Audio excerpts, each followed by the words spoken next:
Hello, എല്ലാവർക്കും സുഖമല്ലേ? ഞാൻ കുറേ ആയി ഇപ്പോൾ വീഡിയോസൊക്കെ ഇട്ടിട്ട്. അപ്പോൾ ഇന്ന് ഇതിപ്പോൾ ഉണ്ടാക്കിയിട്ട് ഇപ്പോൾ കുറച്ച് ദിവസമായിട്ടോ സത്യം പറഞ്ഞാൽ. അപ്പോൾ ഇത് ഇടാനുള്ളൊരു സാവകാശം കിട്ടിയില്ല, അതുകൊണ്ടാണ് ഇടാഞ്ഞത്. ഇപ്പോൾ നമ്മൾ ബിരിയാണിയാണ് ഉണ്ടാക്കണം. പെട്ടെന്ന് ഉച്ചയ്ക്ക് ബിരിയാണി ഉണ്ടാക്കാനുള്ള സാധനമൊക്കെ കൊണ്ടുവന്ന് ഞാൻ ഓൾറെഡി ചോറൊക്കെ വെച്ചിരുന്നു. പിന്നെ ബിരിയാണി എന്ന് പറഞ്ഞ് കുട്ടി ഇങ്ങനെ ഇതായതുകൊണ്ട് പിന്നെ ഒന്നും മിണ്ടാതെ പിന്നെ ഉണ്ടാക്കുക എന്ന് വിചാരിച്ചു. ഞാനല്ല ഉണ്ടാക്കണത് വേറൊരാളാണ്, ഹസ്ബൻഡാണ് ഉണ്ടാക്കണത്. അതുകൊണ്ട് തന്നെ പിന്നെ ബിരിയാണി ഒരു പ്രൊഫഷണൽ മേക്കർ അല്ല ഞാൻ, ഉണ്ടാക്കും. എന്നാലും ഹസ്ബൻഡ് നന്നായിട്ട് ഉണ്ടാക്കും. അപ്പോൾ അതുകൊണ്ട് ഹസ്ബൻഡ് തന്നെ ഉണ്ടാക്കിക്കോട്ടെ എന്ന് വിചാരിച്ചു. ബൈ ആ പോകുന്നതൊക്കെ നമ്മളെ കോഴി കുഞ്ഞുങ്ങളാണ്. ഇപ്പോൾ വലുതായി കുട്ടികളൊക്കെ, ഇപ്പോൾ വലിയ കുട്ടികളായി. ചെറിയതാകുമ്പോൾ കൊണ്ടുവന്നിരുന്നു. അപ്പം അതിലേക്കുള്ള തക്കാളിയൊക്കെ അരിഞ്ഞുണ്ടാക്കുകയാണ്. ഉള്ളിയുടെ വഴറ്റിക്കൊണ്ടിരിക്കുകയാണ്. തക്കാളി അരിഞ്ഞുണ്ടാക്കണ ഞാൻ സഹായിച്ചു കൊടുക്കുക, അത്രേ ഉള്ളൂ. സഹായിച്ച് കൊടുക്കുന്ന ആളാണ് ഞാൻ. ഉണ്ടാക്കണ ആൾ ഹസ്ബൻഡും. എനിക്ക് അത്ര ഉണ്ടാക്കാൻ അറിയും, എന്നാലും നന്നായിട്ട് ഉണ്ടാക്കാൻ ഹസ്ബൻഡ് നന്നായിട്ട് ഉണ്ടാക്കും. അപ്പോൾ അതുകൊണ്ട് തന്നെ പിന്നെ നമ്മളെല്ലാം സഹായം ചെയ്തു കൊടുക്കും, അത്രേ ഉള്ളൂ. സഹായിയായിട്ട് നിൽക്കും. അപ്പോൾ അങ്ങനെ ഉള്ളിയും തക്കാളിയൊക്കെ വഴറ്റി. ഒന്നാമത് ഇന്ന് വേറൊരു ഫംഗ്ഷൻ ഉണ്ടായിരുന്നു. അപ്പോൾ അതിന് ഇവിടെ ഉള്ളവരൊക്കെ അമ്മ ഒക്കെ പോയി. അപ്പോൾ അതുകൊണ്ട് തന്നെ കുട്ടി പിന്നെ പറഞ്ഞു ബിരിയാണി, അവിടെ ബിരിയാണിയൊക്കെ ആവും എന്നൊക്കെ പറഞ്ഞപ്പോൾ പിന്നെ അങ്ങനെ ബിരിയാണി കൊണ്ടുവന്നതാണെന്ന് പറഞ്ഞു. ഞാൻ പറഞ്ഞു എന്തിനാ ഇപ്പോൾ ബിരിയാണിയൊക്കെ കൊണ്ടുവന്ന്, ഇനിയിപ്പോൾ അതിന് ഉണ്ടാക്കാൻ കുറേ സമയം വേണ്ടേ എന്നൊക്കെ പറഞ്ഞു. അപ്പോൾ ഇത് പെട്ടെന്ന് നമുക്ക് ഉണ്ടാക്കാറുണ്ട്, ചടപടേന്ന് ഉണ്ടാക്കണം.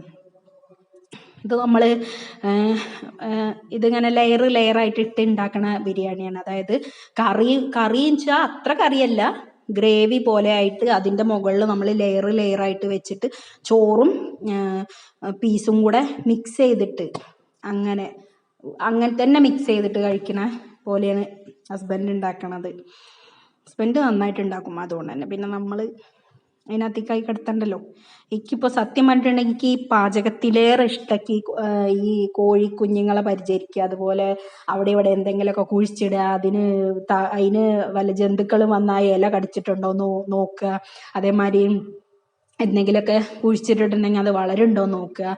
അങ്ങനെ മനുഷ്യന്മാരോട് പരിചരിക്കണേക്കാളും കൂടുതൽ മനസ്സിന് സുഖം കിട്ടണത് ഈ ചെടികളോടും ഈ ജന്തുക്കളോടും വർത്താനം പറയുമ്പോഴാണ്. മനുഷ്യന്മാരോട് വർത്താനം പറയുമ്പോൾ സമാധാനമല്ല കിട്ടുക, മിക്കവാറും സമാധാനക്കേടാണ് എനിക്ക് ഉണ്ടാവൽ അനുഭവത്തിൽ നിന്നാണ്. അതുകൊണ്ട് തന്നെ എൻ്റെ അമ്മേനോട് പറയുമ്പോൾ മാത്രമേ എനിക്ക് സമാധാനം കിട്ടലുള്ളൂ. അല്ലാത്തവരോട് പറയുമ്പോഴൊക്കെ മിക്കവാറും സന്തോഷമൊന്നും മനസ്സിന് കിട്ടലില്ല. ഇത് ചെയ്യുമ്പോഴേക്ക് നല്ല സന്തോഷം കിട്ടും. അപ്പം ഞാനപ്പോൾ മനസ്സ് സന്തോഷിച്ച് ചെയ്യുന്ന ഒരു കാര്യം ഉണ്ടെങ്കിൽ അതാണ് പാചകം എന്ന് പറഞ്ഞാൽ. നമുക്ക് അത്യാവശ്യം നമുക്ക് വെക്കാനുള്ള സാധനങ്ങളൊക്കെ നമുക്ക് ഉണ്ടാക്കാൻ അറിയാം. പിന്നെ ഇത്രയും വലിയ സാധനങ്ങളൊന്നും എന്നും ഇപ്പോൾ ഇത് ഉണ്ടാക്കേണ്ട കാര്യമില്ലല്ലോ. നമുക്ക് നിലനിൽക്കാൻ വേണ്ടിയുള്ള ആഹാരം കഴിക്കുക, ഇതൊക്കെ ഗ്രാൻഡ് അല്ലേ. നമുക്ക് അത്ര ഗ്രാൻഡിൻ്റെ ആവശ്യമുണ്ടോ? ഞാനങ്ങനെ ഒന്ന് ചിന്തിക്കും, അത്ര ഗ്രാൻഡിൻ്റെ ആവശ്യമില്ല. അപ്പം മസാലകളൊക്കെ ഇട്ടുകൊണ്ടിരിക്കുകയാണ്. അപ്പം അതിനകത്തേക്ക് തൈര് ഒഴിച്ചിട്ടുണ്ട്. അങ്ങനെ ഓരോന്നൊക്കെ അങ്ങനെ ഇട്ടിട്ട് അതുണ്ടാക്കണത് നമുക്ക് കാണാം. ഓക്കെ.